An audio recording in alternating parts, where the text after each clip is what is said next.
Je voudrais juste vous donner le sens du célibat. Oui. Et pour ça, si vous me permettez, on a 20 secondes, je vais vous raconter une histoire. Et je pense que cette histoire, elle peut toucher tous les cœurs de ceux qui nous écoutent, qu'on soit croyant ou pas croyant. Après, on sera d'accord ou pas d'accord, mais au moins on comprend le sens. Cette histoire, elle est racontée par le père Gobillard, qui est maintenant évêque auxiliaire de Lyon, Monseigneur Gobillard. À l'époque, il était à Madagascar, en mission.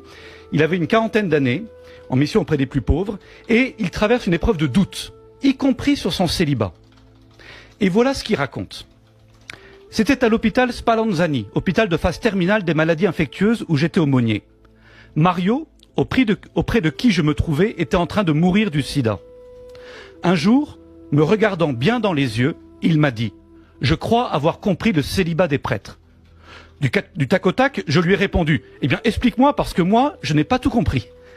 Il réfléchit et paisiblement, il me dit « Quand tu es là, je me repose dans ton cœur ».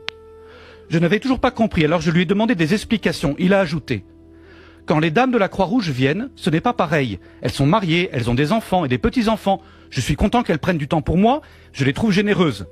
Quand toi tu viens, je trouve cela normal. Il n'y a personne dans ton cœur que tu dois aimer plus que moi lorsque tu es à côté de moi. Ton cœur est libre d'être pour moi tout seul et c'est cela qui me repose. Quand tu viens, j'ai l'impression d'être vraiment important. Je sais qu'au moment où tu es dans cette chambre d'hôpital, il n'y a personne qui pour toi soit plus important que moi.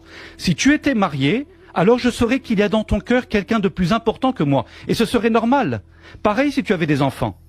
Toi, non seulement il n'y a personne dans ton cœur qui soit plus important que moi, mais en plus, tu as choisi cette vie.